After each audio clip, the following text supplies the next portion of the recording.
How is it possible to create a company right out of university without any prior experience, scale it to 6 figures, then make it so successful that you sell it and make an 8-figure exit? Dorian Valera, the CEO and co-founder of ZELIQ, did exactly that. And in today's video, he is here to talk about how he went from being a fresh graduate with zero experience to launching his own company, the strategies and the mindset shifts that helped him to grow a company to a level where he made an 8-figure exit. And finally, he's also going to talk about how he is using everything he has learned to build his latest venture, ZELIQ. Without any further ado, let's start the video. Can you tell us a little bit about yourself? What are you doing at the moment? What is your company and why did you start your company? Yes, of course. I'm Dorian. I'm the CEO and co-founder of ZELIQ. I'm 34 years old, born on the east side of France, a small city for back. I launched ZELIQ 1.5 years ago to help salespeople to be more performant. Today, ZELIQ, it's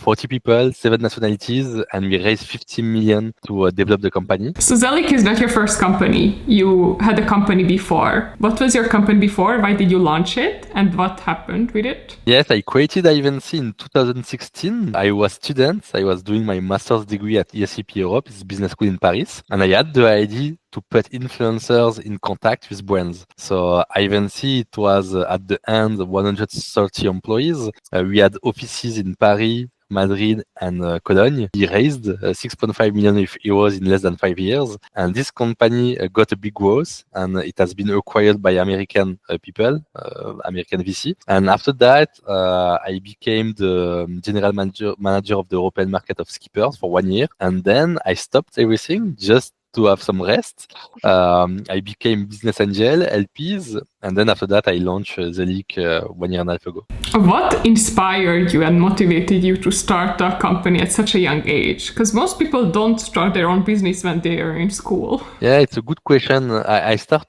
entrepreneurship when I was 20. I was student. I got a lot of ideas that I wanted to test. Some of the ideas was working well, so it allowed me to win some money and to pay my studies. And then it was more than 10 years ago, I was working with some influencers and I gave them some products for outdoor. It was a belt, and with this belt you can do everything. You can like pull and push a car. It was a belt for army, for hunting, for everything, for survivalism.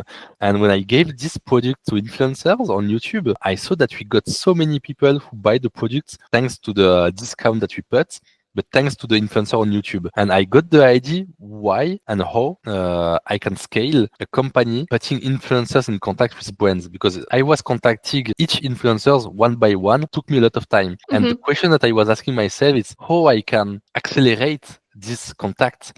And then I got the idea of Ivancy, and we got 500,000 influencers on the platform. And this influencer we put in touch with some famous brands like L'Oreal, Estée Lauder, Sephora, LVMH, with a lot of brands. And influencer got the product for free, but we ask in return to do some posts on social networks. And so the companies who were working with Ivancy, how did they pay? What was the business model? It was a subscription per month, but it was a minimum 1-year contract, and the price was between 1,000 to 3,000 per month, and it was depending of the number of social networks that you wanted to get. So let's say that, for example, you are a cosmetic brand and you want to work on Instagram with influencers. So you were paying 1,000 per month, and thanks to that, you got unlimited influencers who can apply to your products and do collaboration with you.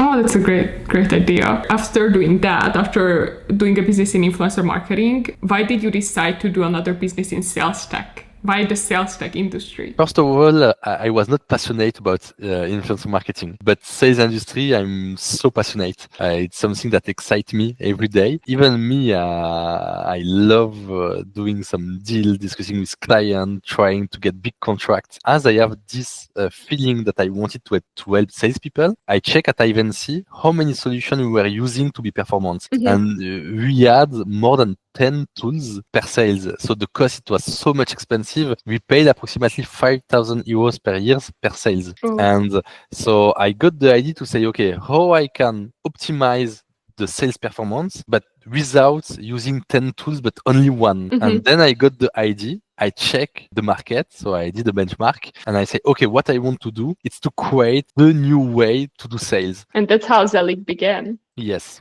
And what are some of the key problems you think with most sales tools on the market today?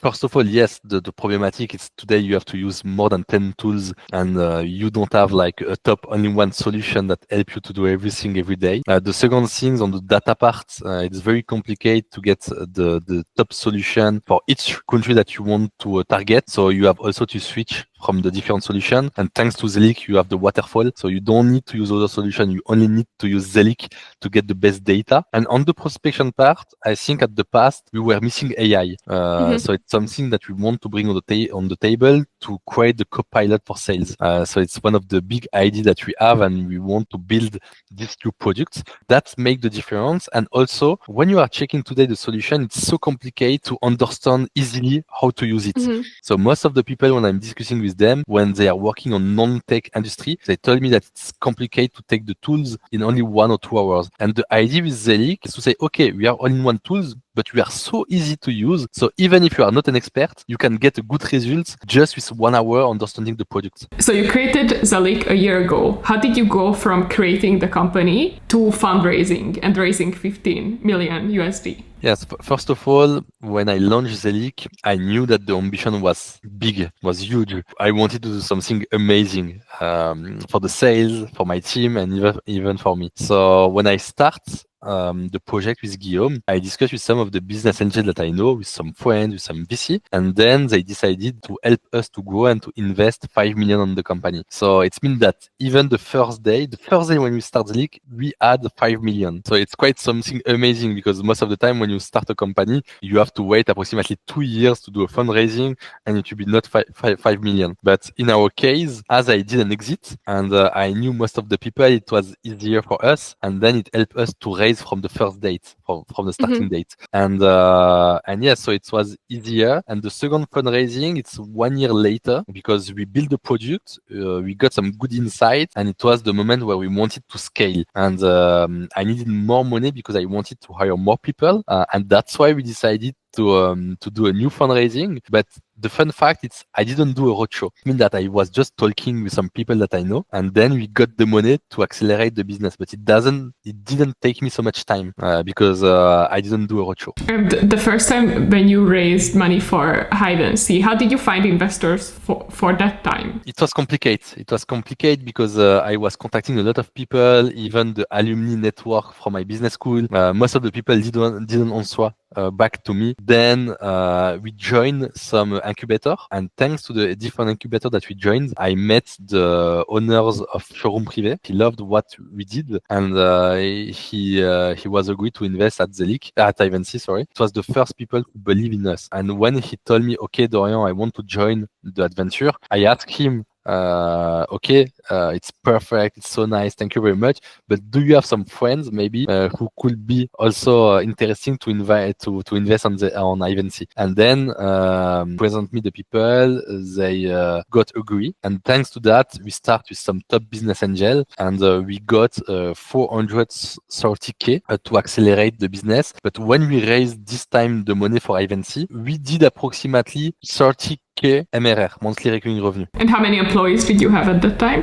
Not so much in terms of full-time contract. It was maybe 1 or 2, but we had many interns. And what is your advice for entrepreneurs who want to raise funds for their startup? First of all, you need to be concentrated on your business, on the operational part. So be sure that you have a good result and you have acceleration on your turnover. Then when you have a good metrics, it's easier to get contact, because if you contact some VC or business angel with good metrics, they will want to learn more about you and about your business. So first of all, my advice is be concentrated about operational part and not about fundraising. You will get funds if you have a good result. If it's your first time that you are opening a company. And if you get a huge amount by the investors, the problematic is you can do a lot of mistakes. So the best thing is, first of all, to develop your company without so much money. And then once that you understood how to build the business, how to develop it, then it's better to get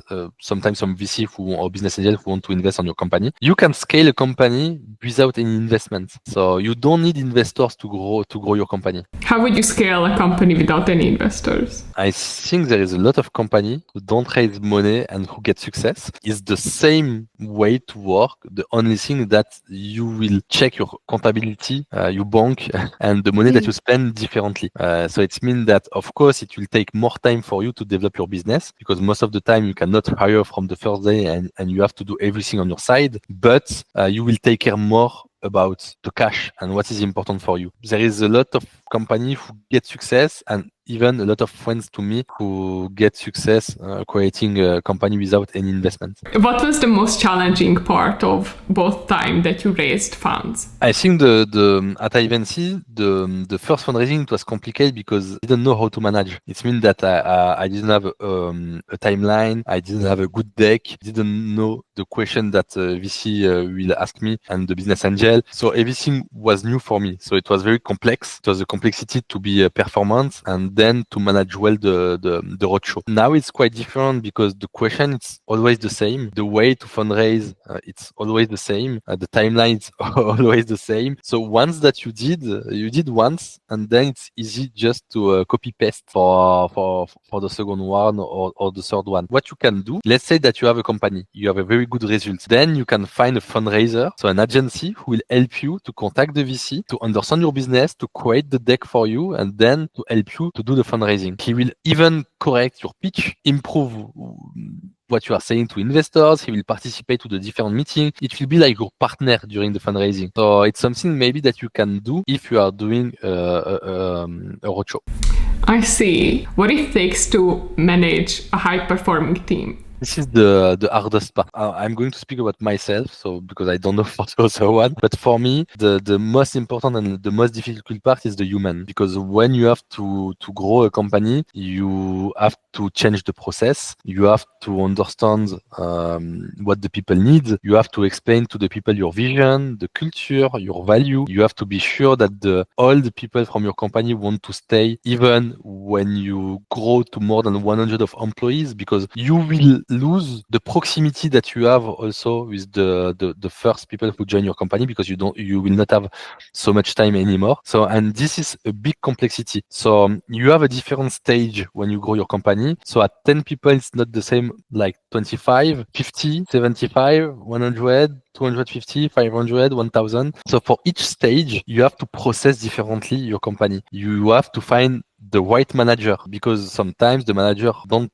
perform. So you have to do some changement, and it's not easy because you have the human part, but you have also the business part. So you have to explain why did you take this decision. After that, you have also the problematic of the culture, because some of the people join you for a culture, and sometimes when the company is developing, the culture can change a little bit, and the people can tell you, okay, but when I joined you, it was not the same. But it was normal because it was a small company, and then the company grows. So on this, for me, the most important is to hire top player will hire top player. And then it's also when you do your interview and your onboarding, you have to be fully transparent with the people to be sure that the people that will join for the good reason. And this is something also very important for me. So that's why when I'm doing interview, I'm trying to give all of the information that I have in my mind, just to be sure that the person will select the right company for them. And how do you find the top player to hire? How can you filter out? Yes, it's very difficult also. First of all, I think you have to create a good process of interview.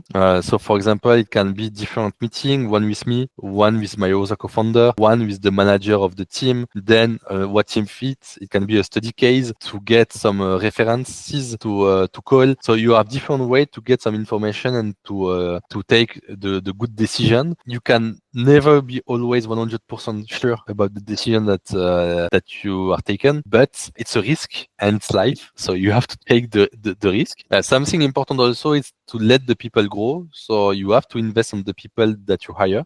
You have to put some budget. It can be coaching, it can be tools, it can be book, whatever, but it's something also important to let your people grow. So let's say that, for example, you hire someone, this person is very motivated, but not very good, but with a good mindset, a culture fit, a good value. So my point of view, it's okay, but you have this person to grow, because if the person doesn't grow, in 1 year or 2 years, it will be a problematic, because they will not, maybe it depends, but manage well the different subjects that they will have to manage. How do you manage your personal life and making sure you also do things that outside of business? I think it's very complicated. It's one of the thing the most complicated for a CEO. You don't have this work-life balance. I mean that you are thinking every day about your business. I'm getting every day ideas, even at 11 p.m. Sometimes I go on the computer, I have some ideas that I want to put. I think the most important thing is just to take care about your family and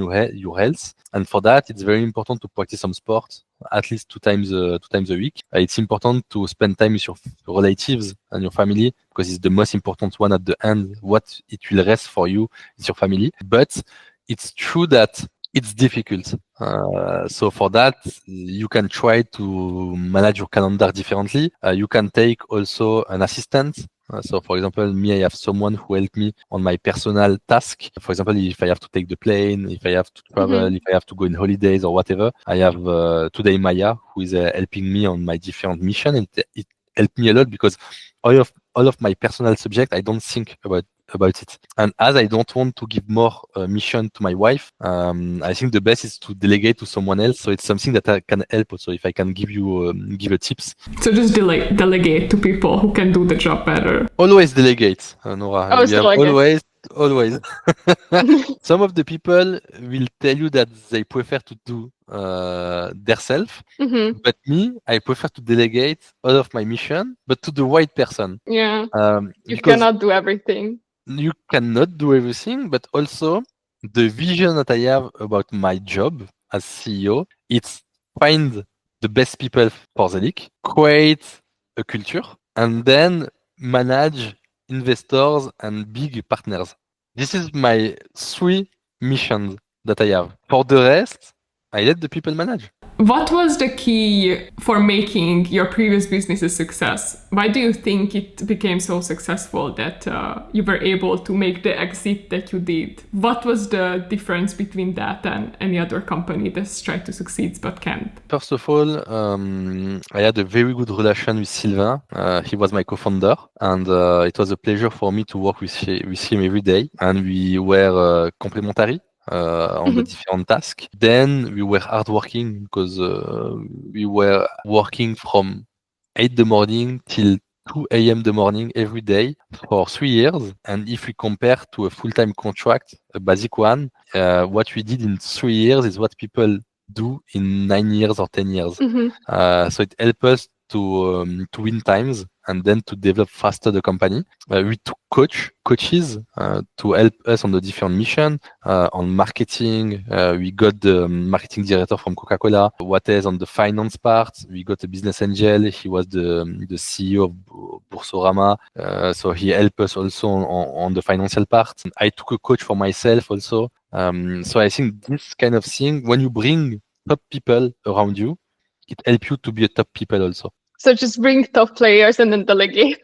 Yes, always, because you cannot be good at everything. It's impossible. So, for example, if I will tell you, Nora, I'm the best at everything, it's not true. I cannot be good at everything. So I prefer just to take time to select the right person and to trust this person and let this person work. And what is your vision for ZELIQ? We want to create the co-pilot for sales. So we want to help sales to be more performant. We want to bring AI also on the tools to automatize some tasks, but we want to revolutionize the sales industry. Tomorrow, I don't want that salespeople will work as they are working today. So we want to change this. So that's why we launched ZELIQ. It's a huge ambition, but I'm sure that I'm going to get the success that I want. What do you think is the future of sales? First of all, I think the mission is changing right now, where you have a lot of manual tasks that will be delayed by the AI. I think also it will be more qualitative than quantitative. So the most important thing is to get some alerting note about the prospect, to be sure to contact the prospect at the right time, the right moment, with all of the information that you need to book and to close the deal. I think also that all of the GTM team, so the revenue team, will work together. So why we have different tools for marketing, customer success, and sales? It's not normal because we are speaking about revenue. So everything should be at the same place. So this is my vision about the thing that they are going to change on the coming months. What is your advice for entrepreneurs? Like any kind of advice who want to succeed, who want to raise money for their startup, want to start a business, what habits, what mindsets they should use? What is your advice? First of all, if you start a business, you have to understand that it's very difficult because you will have some down moments. You have to get around you some top people. You have to build a culture that you love. And when you wake up the morning and you discuss with your team, you are happy to discuss with your team because you build this value and this culture and you choose the person around you. You have to be perseverant and hardworking because it's very difficult, and you have to develop your network. It's important to have your husband, your wife, your family that understand what you are living, and then you can discuss about the different subjects. But I think the most important thing for me, it was to see that I could put my head on some shoulders. Thank you so much, Dorian, for your time. Can you tell us where people can find you, your personal social medias? Yes, of course, you can follow me on LinkedIn, on Instagram. I'm going to develop also my TikTok channel, but I have to do more videos. So yes, just follow me. Don't hesitate to ask me if you have any question. It was a pleasure to discuss with you today, and I hope that it will help some people.